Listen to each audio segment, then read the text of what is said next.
बीच एक और बड़ी खबर दिल्ली धमाके से जुड़ी हुई आपको बता दें, दिल्ली धमाके पर सोर्सेस के हवाले से बहुत बड़ी जानकारी मिली है। गिरफ्तार आतंकियों के निशाने पर धार्मिक स्थल थे, यानी कि धार्मिक स्थलों को टारगेट करने की प्लानिंग इन आतंकियों के द्वारा की जा रही थी। आतंकियों के टारगेट पर उत्तर प्रदेश के कई सारे धार्मिक स्थल मौजूद थे, जिसमें अयोध्या और वाराणसी शामिल थे। आपको बता दें कि एक बड़ी साजिश यहां पर रची गई थी धार्मिक स्थलों को टारगेट करने की। अयोध्या के स्लीपर मॉड्यूल के संपर्क में शाहीन थी, ये भी जानकारी मिल रही है। यानी कि शाहीन को फिलहाल जो गिरफ्तार किया गया है, कई सारे खुलासे शाहीन के द्वारा किए जा रहे हैं। इन्वेस्टिगेटिव एजेंसीज जो है वो एक्टिव हो गई है। इसी के साथ साथ में कई सारे तार जो है वो जुड़ते हुए नजर आ रहे हैं। लेकिन ये बहुत बड़ा खुलासा हुआ है कि जो धार्मिक स्थल थे, जो होली प्लेसेस थी, जो स्पिरिचुअल स्थान थे, उनको टारगेट करने की मंशा इनके द्वारा थी और उसी मंशा के तहत ये प्लानिंग प्लॉटिंग कर रहे थे। और एक दो नहीं बल्कि पूरा का पूरा जो इनका नेक्सस है उनके द्वारा इस प्लानिंग प्लॉटिंग को किया जा रहा था। और आप सोचिए कि अयोध्या हुआ, वाराणसी हुआ, धार्मिक स्थल यहां पर है और इन्हीं धार्मिक स्थलों को टारगेट करने की प्लानिंग इनके द्वारा की जा रही थी। अयोध्या में तो इस बार रिकॉर्ड तोड़ जो तमाम जो श्रद्धालु हैं वो पहुंचे हैं दर्शन करने के लिए रामलला के। साथ साथ में वाराणसी का रुख भी बड़ी तादाद में जो हिंदू श्रद्धालु हैं खास करके उनके द्वारा किया जाता है। ऐसे में ये बहुत बड़ा खुलासा है जो हुआ है, इनके द्वारा धार्मिक स्थलों को टारगेट किया जा रहा था। शाहीन के द्वारा ये प्लान बनाया जा रहा था। आपको बता दें कि डॉक्टर की जो गिरफ्तारी है वो भी हुई है और शाहीन की भी गिरफ्तारी हुई है। अब फिलहाल इन्वेस्टिगेशन लगातार जारी।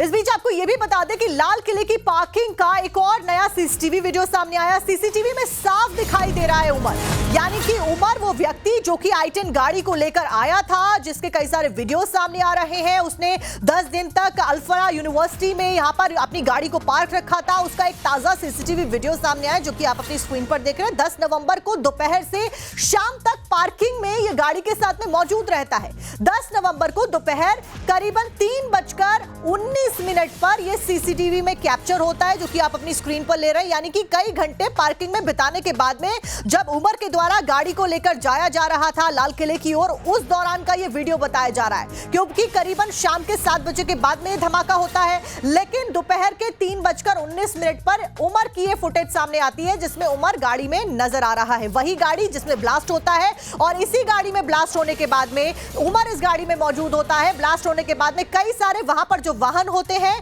दिल्ली ब्लास्ट में वो भी शामिल हो जाते हैं और उसमें भी एक के बाद एक धमाके होते हैं। बताया जा रहा है कि इस गाड़ी में एक्सप्लोजिव रखा हुआ था और क्योंकि गाड़ी सीएनजी की भी थी, इस वजह से भी धमाका बहुत तेज होता है और एक के बाद एक आसपास के जो वाहन होते हैं वो भी इस गाड़ी में हुए धमाके की चपेट में आ जाते हैं। 12 लोग कुल मिलाकर अपनी जान गंवा चुके हैं, 20 से ज्यादा लोग घायल हो चुके हैं। लगातार जो बैठकें हैं वो जारी है। इसके ऊपर प्रधानमंत्री से लेकर मुख्यमंत्रियों से लेकर कैबिनेट की सभी जो मंत्री हैं वो एक्टिवली इसके ऊपर मीटिंग्स करते हुए नजर आ रहे हैं। आज भी कैबिनेट की काउंसिल की मीटिंग है, सिक्योरिटी रिव्यू किया जाएगा और एक बड़ा प्लान इस मीटिंग के बाद में तैयार किया जा सकता है। वो इसलिए क्योंकि इससे पहले जब सीसीएस की बैठक हुई थी तो वो पहलगाम में हुए हमले के बाद में हुई थी और पहलगाम में हुए हमले के बाद में इसी बैठक में ऑपरेशन सिंदूर का प्लान प्लॉट किया गया था। ऑपरेशन सिंदूर के बारे में एक बड़ा प्लान बनाया गया था और उसके बाद में आप दिल्ली धमाकों के बाद जब सीसीएस की बैठक आज शाम 5:30 बजे प्रधानमंत्री नरेंद्र मोदी की अध्यक्षता में बुलाई गई है, तो इसीलिए यही कहा जा रहा है कि इस बैठक में कई बड़े जो कदम है सरकार के द्वारा, कड़े कदम है आप कहिए, वो उठाए जा सकते हैं। लेकिन फिलहाल ये उमर का ताजा वीडियो आप देख रहे हैं।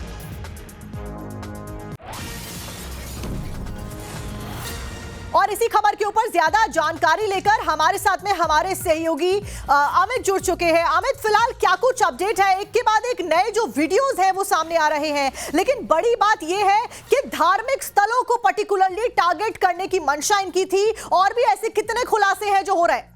देखिए, सबसे बड़ी बात कि ये जो है करीब 209 मिनट वो पार्किंग में मौजूद था डॉक्टर उमर, और ये पूरे अगर आप देखिए तो करीब 11 घंटे का जो समय है, क्योंकि ये बात जानकारी में आ गई थी कि उसको पुलिस तलाश रही है। और जम्मू कश्मीर, यूपी और फरीदाबाद अगर पुलिस की बात करिए तो उसके राज खुल गए थे। जो छापेमारी हुई जिसमें शाहीन और मुजम्मिल पकड़े जाने के बाद जो चौथी कड़ी के तौर पर पुलिस के निशाने पर वो था और उसको इस बात का एहसास हो गया था कि वो पकड़ा जाएगा, तो वो वहां से फरार हो गया। लेकिन जो साथ में 80 किलो करीब 80 किलो विस्फोटक उसकी गाड़ी में मौजूद था और इसीलिए कहा जा रहा है कि ये पूरी तरह से प्लान्ड वे में नहीं था। उसके निशाने पर ये सब जगह थी उनका एक बड़ा प्लानिंग था और इसीलिए करीब 3000 किलो अमोनियम नाइट्रेट जो है वो पाया गया फरीदाबाद के 2 इलाके में, 2 जगहों पे, 2 घर में, जो कि छिपा कर रखे गए थे। ये भी जानकारी मिल रही है कि इस तरह के एक और हाइड आउट हो सकते हैं, जगह हो सकता है जहां पर इसको छिपाया गया होगा। तो ऐसे में टारगेट पर उनके बहुत सारे थे, लेकिन उस समय वो सिर्फ बचने के फिराक में थे। जो शुरुआती जांच आ रही है, जो शुरुआती रिपोर्ट ये बता रहा है कि शुरुआत में वो बचने की कोशिश कर रहा था। उसकी कोशिश ये थी कि किस तरीके से वो बाहर निकले, और इसीलिए अगर आप देखिए जिस जगह में धमाका हुआ है वो जगह जो है वो चांदनी चौक के ठीक बगल में ही है। तो वो चांदनी चौक का इलाका बहुत भीड़ भाड़ होता है, वहां पर मंदिर था। उसका मकसद जो शुरुआत में लग रहा है कि वो धमाका करने का मकसद नहीं था, क्योंकि जब वो सुनहरी मस्जिद पार्किंग से बाहर निकला है, आगे निकलकर वो घूमकर वापस आता है। अगर उसको धमाका करना होता तो उसी जगह पर क्योंकि मंदिर के बगल से वो क्रॉस कर रहा था तो वो उस समय धमाका कर सकता था। लेकिन ये एक बड़ी बात है जो बता रहा है कि उसके खुलासे का इंतजार किया जा रहा है। अमित, इसी जानकारी के ऊपर हमारे साथ में हमारे सहयोगी मोहित और अनुज भी जुड़े हुए हैं, लेकिन इस बीच एक बड़ी ब्रेकिंग, एक बड़ा अपडेट दिल्ली धमाके से जुड़ा हुआ दर्शकों को बता दें। दिल्ली धमाके के केस में एनआईए की जांच हुई है और एनआईए की जांच के लिए एक टीम गठित कर दी गई है, यानी कि नेशनल इन्वेस्टिगेशन एजेंसी को पूरा जांच का जो जिम्मा है वो सौंप दिया गया है। एनआईए ने जांच के लिए 10 अधिकारियों की एक टीम बनाई है, जो कि अलग अलग स्पॉट्स पर जाकर जो साक्ष्य है उसको जुटाकर इन्वेस्टिगेशन को आगे बढ़ाएगी। वहीं इस सब के बीच में एनआईए के एडीजी विजय सखारे के नेतृत्व में जांच टीम गठित की गई है। स्पेशल टीम में कौन कौन है ये भी आपको बता देते हैं। स्पेशल टीम में आईजी को रखा गया है, 2 डीआईजी और 3 एसपी रैंक के अफसर भी शामिल है। एनआईए डीजी और आईबी चीफ्स के साथ में मीटिंग मौजूदा वक्त में जारी है। इसी खबर के ऊपर ज्यादा जानकारी लेकर मोहित ओम मेरे सहयोगी ग्राउंड जीरो से जुड़े हुए। मोहित, फिलहाल क्या कुछ अपडेट है, ताजा अपडेट दीजिए और साथ साथ में यह भी बताइए कि आखिरकार जिस पार्किंग में गाड़ी को आखिरी टाइम में स्पॉट किया गया है, उस पार्किंग की सुरक्षा व्यवस्था के ऊपर भी तो सवाल खड़े होते हैं कि इतना एक्सप्लोजिव लेकर ये जो व्यक्ति उमर है, डॉक्टर उमर, ये पार्किंग में मौजूद था और किसी को पता भी नहीं चला। देखिए, जहां तक पार्किंग की बात है तो आमतौर पे पार्किंग में गाड़ी जो जाती है वो सिर्फ पर्ची कटवाती हैं और सीधा पार्किंग लॉट में जाके खड़ी हो जाती हैं। और हमने कई जगहों पे पार्किंग में देखा ये नॉर्मल प्रोसेस होता है, इसलिए इसी का फायदा उठाकर यहाँ पर उमर जो है वो छुपने की कोशिश कर रहा था और 3 घंटे उस जगह पे रहा जहां से उसको ब्लास्ट करना था। वहां से महज 1 किलोमीटर की दूरी पे था, लेकिन उसने रास्ता तय किया कि वो सुनहरी मार्केट से निकलता है, रिंग रोड की तरफ जाता है और रिंग रोड से सीधा वो मरकट वाले बाबा कश्मीरी गेट की तरफ से लाल किले की तरफ आता है।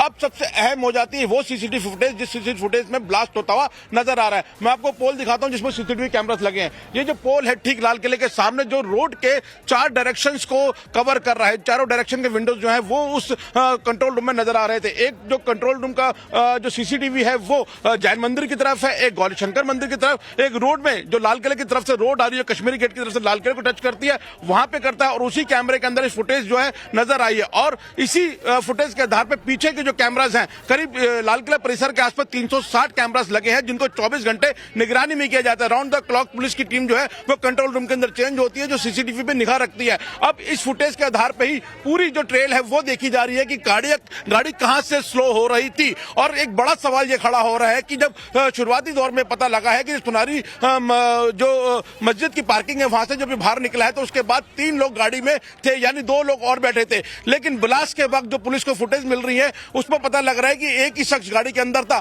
तो आखिर 3 लोग थे तो 2 लोग गाड़ी से कब उतरे, अब इसकी फॉरेंसिक जांच होगी। और ये फुटेज बहुत ज्यादा इंपॉर्टेंट हो गया है पुलिस के लिए कि जिस वक्त ये ब्लास्ट हुआ था उस दौरान गाड़ी किस तरीके से स्लो थी, क्योंकि गाड़ी के आगे जो ट्रैफिक है वो थोड़ा क्लियर नजर आ रहा है, लेकिन उसके बावजूद गाड़ी यहाँ स्लो क्यों थी। क्या ये सोचा समझा एक पैनिक अटैक है, क्या कहेंगे सोचा समझा अटैक था? तो इसको लेके अब जो है पुलिस की जांच काफी तेज हो रही है और एनआईए इस मामले में पूरी जांच करी। और कल हमने देखा कि किस तरीके से एनआईए की टीम जो है, एक बड़ी टीम इस पूरी रोड पे घूमती हुई नजर आई थी और यहां से अलग अलग सबूत इकट्ठे करे थे। करीब 42 एविडेंस जो है उन्होंने कलेक्ट करे थे, उनके स्वैब लिए हैं और उसके आधार पर अब जो है पूरी साइंटिफिक रिपोर्ट एक तैयार होगी। तो फिलहाल ये जो पोल दिख रहे हैं, जो सीसीटीवी कैमरास का आपको दिख रहा है, बिल्कुल मोहित, कई सारे सवाल खड़े होना लाजमी है क्योंकि लाल किला वो प्राचीर जहां से प्रधानमंत्री नरेंद्र मोदी स्वतंत्रता दिवस पर हर साल एक मैसेज देते हैं, संबोधित करते हैं, सुरक्षा हो चाहे कोई भी मुद्दा हो। लेकिन इस सब के बीच में दिल्ली ब्लास्ट केस में जांच बहुत ज्यादा तेजी के साथ में चल रही है।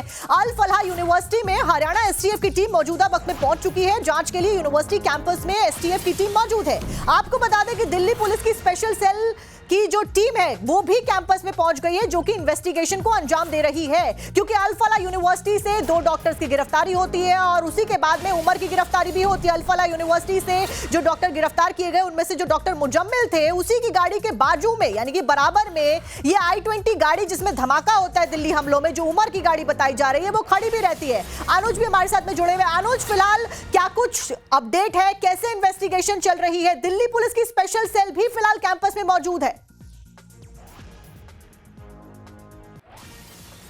जी बिल्कुल, क्योंकि जो अल-फलाह यूनिवर्सिटी है कहीं ना कहीं उसके तार साफ तौर पे दिल्ली ब्लास्ट से जुड़ते हुए दिख रहे हैं और यही वजह है कि दिल्ली पुलिस की स्पेशल सेल की एक टीम जो है वो कल भी अल-फलाह यूनिवर्सिटी गई थी और आज दोबारा एक टीम जो है वो वहां पर गई हुई है। जाहिर तौर पर डॉक्टरों का ये जो पूरा नेक्सस था, जो पूरा मॉड्यूल था, जिस तरीके से काम कर रहा था और इसके तार जिस तरीके से जांच के बाद कहीं ना कहीं आगे तक जुड़ते जा रहे हैं, उसको खंगालने के लिए ये टीम जो है वहां पर गई हुई है। इस पूरे मामले में कई और संदिग्ध हैं, कई और किरदार हैं जिनके बारे में पता लगाना है और इसी को लेकर जो स्पेशल सेल की एक टीम है वो फिलहाल अल-फलाह यूनिवर्सिटी पहुंची हुई है। निश्चित तौर पर यह पता लगाने की कवायद की जाएगी कि आखिरकार डॉक्टर उमर जो था वो किन किन लोगों के कांटेक्ट में था, संपर्क में था, क्योंकि कुछ नाम जो हैं वो स्पेशल सेल को पता चले हैं। जाहिर तौर पर उन लोगों से भी पूछताछ की जाएगी और जानकारियां इकट्ठा करने की कवायद की जाएगी। जिस तरीके से जांच के दौरान ये बात सामने आ रही है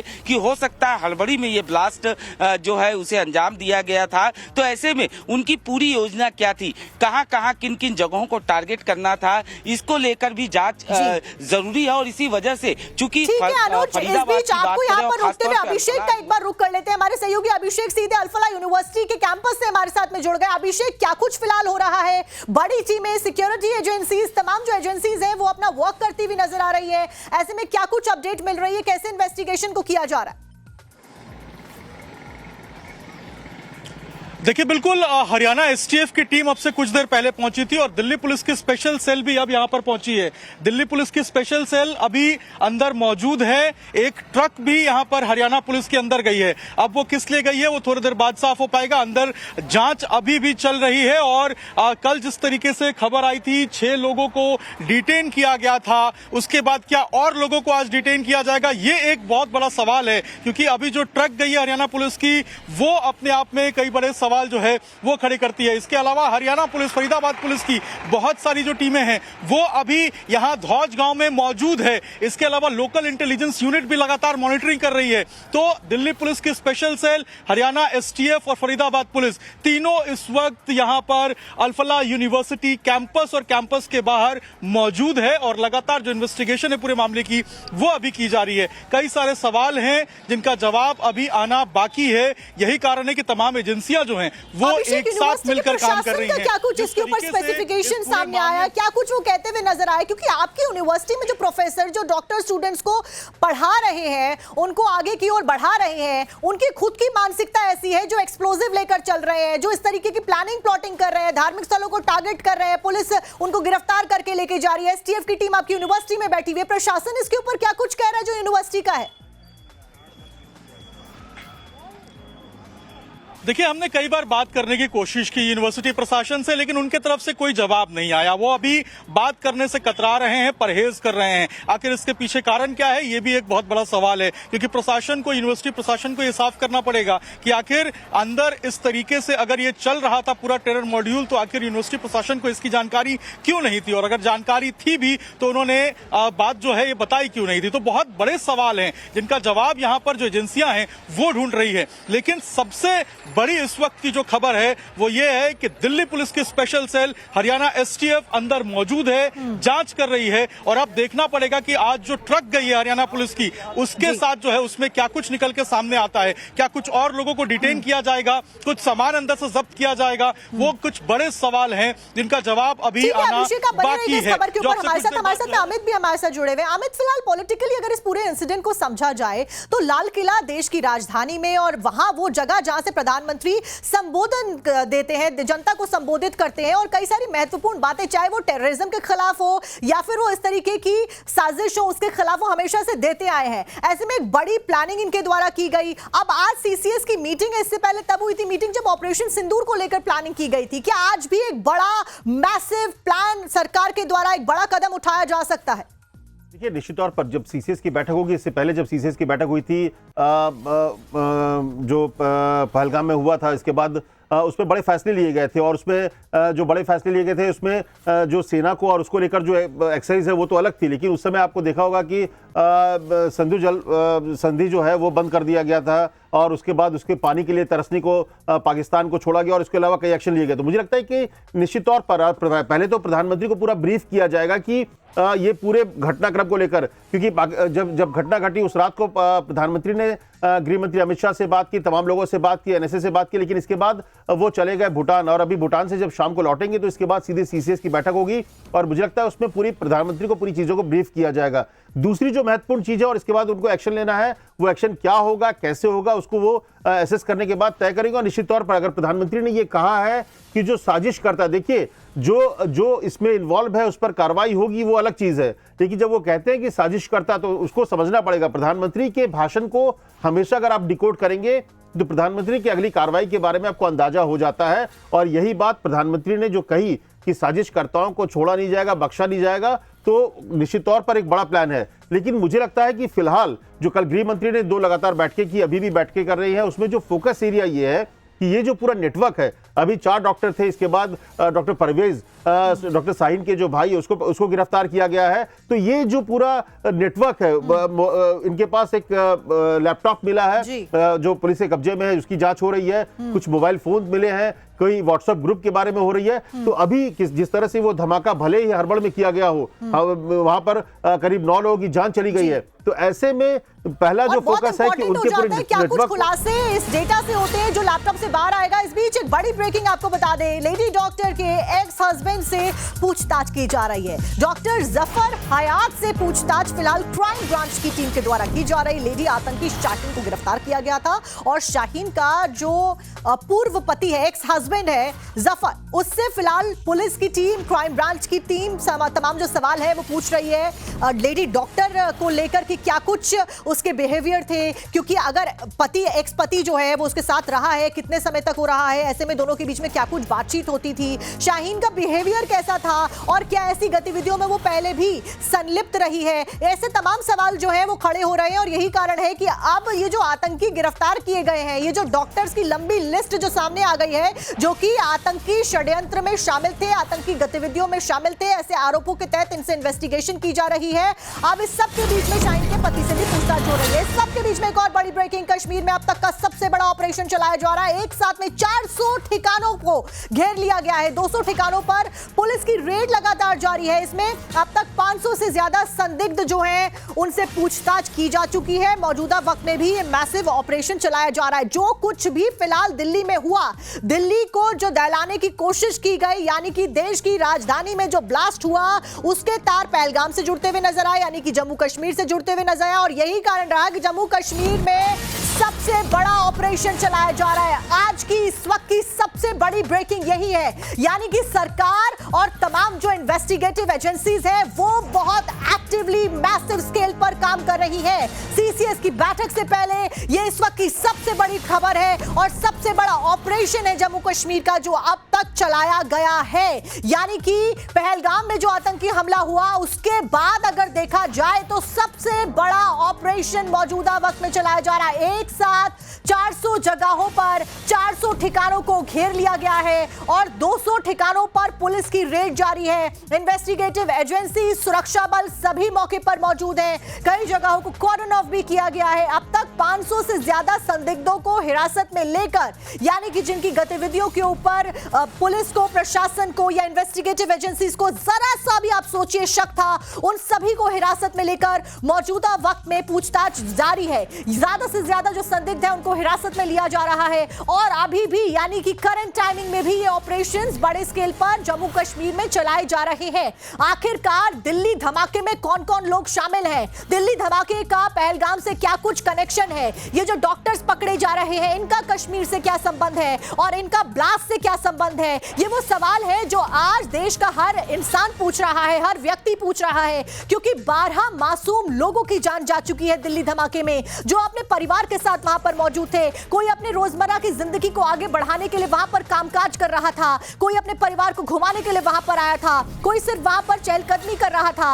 12 लोग अपनी जान गंवा चुके हैं, 20 से ज्यादा लोग इस पूरे ब्लास्ट में घायल हो चुके हैं, वो बेगुनाह लोग जिनकी कोई गलती भी नहीं थी। आखिरकार उनकी जान का जिम्मेदार कौन है, ये वो सवाल है जो कि हर कोई पूछ रहा है। ऐसे में यही कारण है कि सरकार भी चुप नहीं बैठी है और पहलगाम हमले के बाद में जैसे मैसिव ऑपरेशंस चलाए गए थे और तुरंत कार्रवाई की गई थी पाकिस्तान के खिलाफ, वैसे ही अभी फिलहाल उन लोगों को घेरा जा रहा है जिनके ऊपर शक जताया जा रहा है। साहिल हमारे साथ, हमारे सहयोगी जम्मू कश्मीर से ग्राउंड से जुड़ गए। साहिल, ज्यादा अपडेट दीजिए, किस तरीके से ऑपरेशन चलाए जा रहे हैं और अब तक का सबसे बड़ा ऑपरेशन इसको कहा जा रहा है?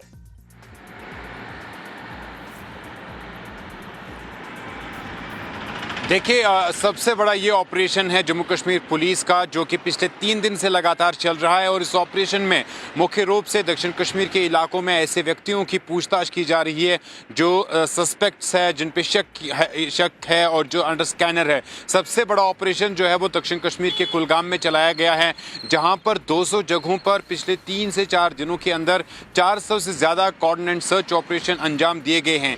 500 सस्पेक्ट्स की अब तक पूछताछ की गई है।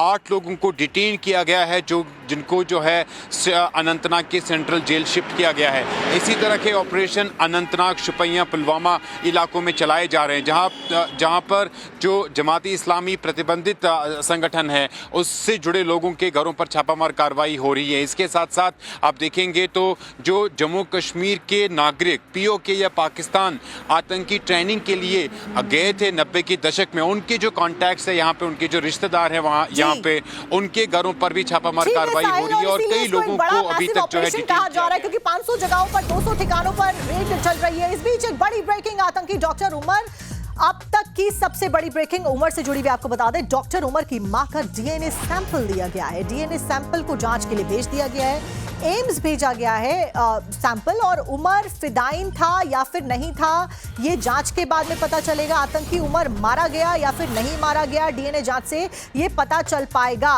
क्योंकि देखिए ये भी कहा जा रहा है कि गाड़ी में उमर मौजूद था, नहीं था, गाड़ी में 2 लोग और मौजूद थे, लास्ट कैमरा में ये पता चला था वीडियो में। उसके बाद ये कहा गया कि 2 लोग गाड़ी से उतर गए थे। अनुज ज्यादा जानकारी हमारे सहयोगी इसके ऊपर दे भी रहे थे, अभी ग्राउंड जीरो पर भी मौजूद हैं। अनुज, फिलहाल मां के सैंपल ले लिए गए हैं उमर के सैंपल के साथ में मैच करने के लिए, ताकि खुलासा हो सके कि क्या वाकई में उमर, जो कि एक बड़ा एक्सप्लोजिव कहा जा रहा है, इसका षड्यंत्र का जिसने रचा था वो कहा जा रहा है, वाकई वो मारा गया है इस गाड़ी में या नहीं मारा गया? क्योंकि आप अभी जानकारी भी दे रहे थे 2 लोगों को लेकर, और कि वो 2 लोग गाड़ी में बैठे थे या उतर गए थे, इसको लेकर भी सस्पेंस बरकरार है। अपडेट दीजिए अनुज। जी बिल्कुल, चूंकि शुरुआत से ही जो सीसीटीवी कैमरे पुलिस को मिले हैं उसके अनुसार डॉक्टर उमर ही जो गाड़ी को चला रहा था, और जिस तरीके से ये बात सामने आई कि जब ब्लास्ट हुआ उस वक्त जो है वो अकेला डॉक्टर उमर ही था। निश्चित तौर पर सस्पेक्ट के तौर पे डॉक्टर उमर को देखा जा रहा था, और इसी वजह से तस्दीक करने के लिए, क्योंकि जब धमाका हुआ उसमें ड्राइवर जो था वो गाड़ी में ही बैठा हुआ था, तो क्या वो डॉक्टर उमर ही था, इस बात के अंतिम नतीजे तक पहुंचने के लिए डीएनए सैंपल जरूरी था, और इसी वजह से उमर की मां का ये सैंपल लिया गया है, जिसे एम्स से भेजा गया है। जाहिर तौर पर मैच कराया जाएगा और उसके बाद जो अंतिम नतीजे तक इस पर पहुंचा जाएगा। जाहिर तौर पर जब भी इस तरीके की चीजें भी हो जाता है, क्योंकि उमर अगर नहीं मारा गया है इस हमले में, तो और कौन सी प्लानिंग उसके द्वारा रची जा रही है और आखिरकार वो है कहां, ये भी सवाल खड़ा होता है। अभिषेक, आप हाथ हिलाते हैं, आपके पास क्या कुछ अपडेट है, जल्दी से दीजिए। यूनिवर्सिटी के बाहर आप खड़े। नहीं बोलो। देखिए बिल्कुल अब से कुछ देर पहले जो हरियाणा पुलिस की एक ट्रक थी वो अंदर पहुंची थी, पीछे से उसका जो हिस्सा था वो खुला हुआ था, लेकिन अभी देखिए एक और एसटीएफ की एक और टीम। सर कुछ बताएंगे, आप लोग कहां जा रहे हैं? सर कुछ जानकारी देंगे? ये देखिए एसटीएफ की एक टीम हरियाणा की और पहुंची है। ये चौथी टीम है एसटीएफ की जो अभी यूनिवर्सिटी कैंपस के अंदर दाखिल हुई है। अब से कुछ देर पहले हरियाणा पुलिस की एक ट्रक भी यहां से निकली है। कुछ देर पहले वो ट्रक अंदर पहुंची थी, पिछला हिस्सा ट्रक का जो था उसको यहां पर खोल कर ले जाया गया था, लेकिन जब बाहर निकली है तो ट्रक को पूरे तरीके से सील किया गया था, पीछे से उसके हिस्से को बंद कर दिया गया था और उसके बाद ट्रक को अभी निकाला गया है। ट्रक में क्या कुछ सामान को ले जाया गया है, क्या कुछ लोगों को डिटेन किया गया है, यह आपसे कुछ देर बाद साफ हो पाएगा। लेकिन अभी जो लगातार हलचलें हैं वो अल्फला यूनिवर्सिटी में तेज हो गई हैं। सेल अंदर मौजूद है, एसटीएफ मौजूद है, फरीदाबाद पुलिस मौजूद है, लेकिन बातचीत अभी कोई भी नहीं कर रहा है। हमने कोशिश भी किया था एसटीएफ के अधिकारियों से बात करने के लिए, लेकिन उन्होंने मना कर दिया। हालांकि अल्फला यूनिवर्सिटी की तरफ से एक प्रेस नोट जारी किया गया है जिसमें माना गया है कि यूनिवर्सिटी के अंदर कुछ जो डॉक्टर्स थे, 2 डॉक्टर्स, उनका जो रोल हुआ है वो काफी ज्यादा दुखदाई है और यूनिवर्सिटी इसको कंडेम करता है और यूनिवर्सिटी का कोई रोल इससे नहीं है। ये प्रेस नोट के जरिए जो स्टेटमेंट है अल्फला यूनिवर्सिटी का वो अभी निकल के सामने आया। लेकिन आज काफी ज्यादा हलचल देखने को मिल रही है अल्फला यूनिवर्सिटी में, क्योंकि Delhi police special cell, Haryana STF और फरीदाबाद पुलिस तीनों अंदर मौजूद हैं। लगातार जांच की जा रही है किन लोगों को डिटेन किया जाएगा या फिर अंदर से कुछ सामान निकाला गया है। ये अपने आप में कितने लोगों से अंदर सवाल है, फिलहाल पूछताछ की जा रही होगी? यूनिवर्सिटी का प्रशासन अंदर मौजूद है और किन किन लोगों से जो इन्वेस्टिगेटिव एजेंसीज अंदर मौजूद है? एसटीएफ की टीम लगातार एक के बाद एक बड़ी संख्या में वहां पर पहुंचकर जांच पड़ताल कर रही है, पूछताछ कर रही है। क्या स्टूडेंट से भी सवाल जवाब किए जाएंगे? क्योंकि जिस तरीके की तालीम इन डॉक्टर्स के द्वारा दी जा रही होगी यूनिवर्सिटी में, वो भी तमाम सवाल खड़े करती है। देखिए बिल्कुल एक और तस्वीर, ये देखिए हरियाणा एसटीएफ की एक और टीम। या सर कुछ बताएंगे, आप लोग कहां जा रहे हैं? सर अब तक कितने लोगों से बातचीत हुई है? सर कुछ बताएंगे? ये देखिए हरियाणा एसटीएफ की एक और टीम, जैसे जैसे समय बीत रहा है एक एक टीम और बढ़ती जा रही है। 5वीं टीम हरियाणा एसटीएफ की पहुंच चुकी है। आज देखिए हलचल बहुत ज्यादा तेज है। ये 5वीं टीम है एसटीएफ की जो अभी पहुंची है, लेकिन बात कोई नहीं कर रहा है। लगातार हम प्रयास कर रहे हैं बात करने का, लेकिन जवाब जो है वो किसी की तरफ से नहीं आ रहा है। अंदर अब तक जो जानकारी मिल पाई है हमें, 52 से अधिक लोगों से पूछताछ की गई है इस पूरे मामले में, जिसमें स्टूडेंट शामिल हैं, डॉक्टर शामिल हैं, हॉस्पिटल और यूनिवर्सिटी के स्टाफ शामिल हैं। अब तक इस पूरे मामले में जो गिरफ्तारी की बात करें तो अभी तक 2 जो मेजर गिरफ्तारियां इस पूरे मामले में हुई थी, उसके बाद जो है यहां से 6 लोगों को डिटेन भी किया गया है, ऐसा खबर आ रहा है। लेकिन अभी जैसे जैसे जांच आगे बढ़ेगी वैसे और बातें क्लियर हो पाएंगी। लेकिन हलचल आज बहुत ही ज्यादा तेज है। हरियाणा पुलिस की हमने ट्रक देखी जो कि अभी अंदर गई थी, बाहर आई तो पूरे तरीके से सील थी। हरियाणा एसटीएफ की टीम अंदर मौजूद है, स्पेशल सेल मौजूद है। तो अंदर क्या कुछ चल रहा है, कैसे जांच चलेगी, वो आपसे कुछ देर बाद निकल के सामने आएगा कि आखिर वस्तुस्थिति क्या है। लेकिन हलचल बहुत ज्यादा तेज है और एक्शन जो है अंदर जांच की वो लगातार अंदर यूनिवर्सिटी में जारी है। जी अच्छा अभिषेक, 6 लोगों को डिटेन किया गया, आप अभी जानकारी दे रहे थे, कुछ ज्यादा जानकारी दे पाएंगे आप दर्शकों को कि अल्फला यूनिवर्सिटी में से कौन से 6 लोग हैं, कौन से डिपार्टमेंट के 6 लोग हैं, डॉक्टर्स के सिवाय अन्य जिन लोगों को ये डिटेन किया गया है? देखिए बिल्कुल इस यूनिवर्सिटी के अंदर मुजम्मिल यहाँ डॉक्टर था, इसके अलावा यहाँ पर डॉक्टर शाहीन थी, वो मौजूद थी। तो अंदर वो तमाम लोग जो कि इन दोनों के करीबी थे। उमर जिसका नाम निकल रहा है इस पूरे मामले में। एक और तस्वीर, ये देखिए एक और अधिकारी यहाँ पर पहुंचे। ये देखिए हरियाणा पुलिस की एक और गाड़ी, एक और अधिकारी यहाँ पहुंचे। देखिए एसीपी लेवल के अधिकारी यहाँ पहुंचे। सर कुछ बताएंगे? सर कुछ बात करेंगे? सर कुछ बोलेंगे? सर ये देखिए हरियाणा पुलिस की एसटीएफ की एक और अधिकारी यहाँ पर पहुंचे हैं और लगातार जो हम बात कह रहे हैं कि यहाँ पर एक्शन बहुत ज्यादा तेज हो गया है अल्फला यूनिवर्सिटी में। अंदर क्या कुछ चल रहा है ये तस्वीरें आपसे कुछ देर बाद साफ हो जाएंगी। लेकिन ये 6ठी गाड़ी है जब से हम यहाँ पर रिपोर्ट कर रहे हैं, जब से हम आपसे बात कर रहे हैं। 6 गाड़ियां अभी एसटीएफ की यहाँ पर पहुंची हैं अल्फला यूनिवर्सिटी में। लगातार उन लोगों से बातचीत कर रहे होंगे ये तमाम अधिकारी, जो लोग भी मुजम्मिल से संपर्क में थे या फिर जो लोग उमर के करीबी थे या डॉक्टर शाहीन के करीबी थे, उन तमाम लोगों से पूछताछ, उन तमाम लोगों से बात। देखिए उन तमाम लोगों से बातचीत जो है वो लगातार वो लोग कर रहे होंगे। उन सवालों के जवाब, आखिर इतनी बड़ी संख्या में जो एक्सप्लोजिव मटेरियल है वो कॉलेज यूनिवर्सिटी के 700 मीटर के दायरे में रखा जाता है और कॉलेज प्रशासन को इसकी भनक नहीं लगती है। आखिर ये कैसे मुमकिन है? वो ऐसे तमाम सवाल हैं जिनका जवाब कहीं ना कहीं एजेंसियां ढूंढ रही होंगी, चाहे दिल्ली पुलिस की स्पेशल सेल हो, हरियाणा एसटीएफ हो, और वो तमाम सवालों के जवाब जो है वो ढूंढने के बाद जो एजेंसियां अपनी एक प्रॉपर रिपोर्ट बनाएंगी और सबमिट करेंगे। लेकिन अभी हलचल बहुत ज्यादा तेज है। 6 गाड़ियां अभी देखिए 6 गाड़ियां अभी हरियाणा एसटीएफ की पहुंच चुकी है और 6 गाड़ियां जो हैं वो अंदर अभी जांच कर रही है। एक दिल्ली पुलिस स्पेशल सेल की गाड़ी पहुंची है और पल की जो अपडेट है अल-फलाह यूनिवर्सिटी से हम आपको देंगे। ये देखिए एक और पुलिस की गाड़ी, एक और एसटीएफ की गाड़ी, पीछे देखिए सामान भी है। पीछे अगर आप देखेंगे कुछ सामान लेकर यहां पर पहुंचे हैं। ये देखिए लगातार जब हम बात कर रहे हैं लगातार एक्शन मोड में यहां पर जो पुलिस की टीम है वो आपको नजर आ रही है। लेकिन आज ये सबसे बड़ी हलचल जो है ये यहां पर देखने को मिल रही है और अल-फलाह यूनिवर्सिटी में सबसे बड़ी हलचल अभी हो रही है। तो पल की अपडेट टाइम्स नाउ भारत में हम आपको देते रहेंगे। जी बिल्कुल, अभिषेक पल की अपडेट दे रहे हैं दर्शकों को। इस बीच अल-फलाह यूनिवर्सिटी में मौजूदा वक्त में एसटीएफ की 5 टीमें कार्रवाई को अंजाम देती हुई नजर आ रही है और ये डेटा लगातार अपडेट हो रहा है क्योंकि अभी जो जानकारी मिल रही है उसके मुताबिक एसटीएफ की 8 टीमें मौके पर पहुंच चुकी है। एक करके जो संख्या है एसटीएफ के तमाम जो अधिकारी हैं उनकी बढ़ती जा रही है। दिल्ली पुलिस की जो टीम है वो भी मौजूद है। अभिषेक, ज्यादा जानकारी दीजिए।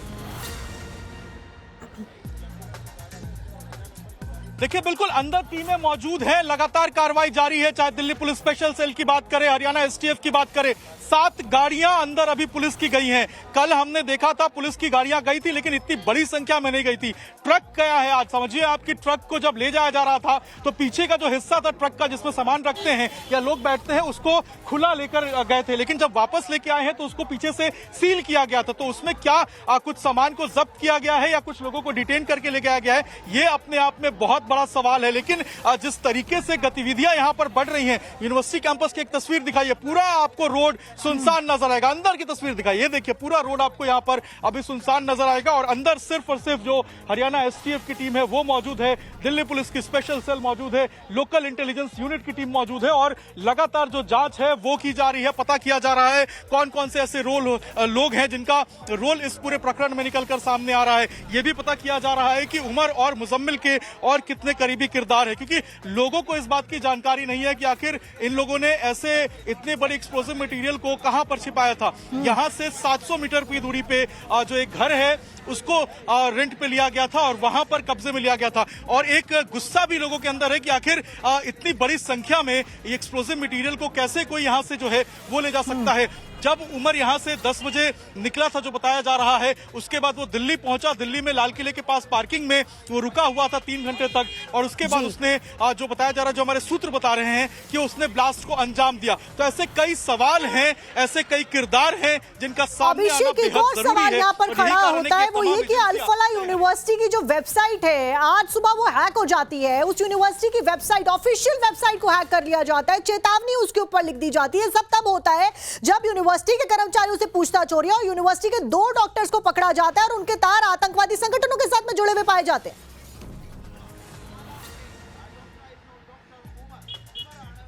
देखिए बिल्कुल वेबसाइट को हैक कर दिया गया था हैकर्स के द्वारा और बाद में रिस्टोर किया गया। लेकिन जिस वक्त ये पूछताछ चल रही है, जिस वक्त ये एजेंसियां काम कर रही हैं, जिस वक्त अंदर लगातार जो है वो उन लोगों से जिनको डिटेन किया गया है उनको ग्रिल किया जा रहा है, तब इस तरीके से होना अपने आप में एक बड़ा सवाल उठाता है। लेकिन अभी जो जांच है वो जांच बहुत तेजी से चल रही है। तमाम एजेंसियां अपने अपने जो किरदार है उसको निभा रही हैं और तमाम जो लोग इसके इर्द गिर्द घूम रहे हैं उन तमाम लोगों से जो जांच है पूछताछ में वो निकल के सामने आएगा कि आखिर मुजम्मिल और उमर के करीबी कितने किरदार थे और यूनिवर्सिटी प्रशासन का क्या रोल रहा था। क्या कुछ और लोग इसके पीछे हैं, बाहर के लोग हैं, यूनिवर्सिटी के लोग हैं, ये इस पूरी जांच के बाद निकल के सामने आएगा। लेकिन अब तक की जो सबसे बड़ी खबर यह है कि हरियाणा एसटीएफ और दिल्ली पुलिस स्पेशल सेल मौजूद है। जी और यही कारण है अभिषेक के जो इन्वेस्टिगेटिव एजेंसीज हैं वो एक्टिवली काम कर रही हैं। एक और डेटा जो ये जानकारी देता है अभिषेक वो ये है कि अल-फलाह यूनिवर्सिटी में जो डॉक्टर्स हैं उनमें से 40% जो डॉक्टर कश्मीरी। इसी खबर के ऊपर ज्यादा जानकारी लेकर हम लगातार टाइम्स नाउ भारत की टीम ग्राउंड पर मौजूद है,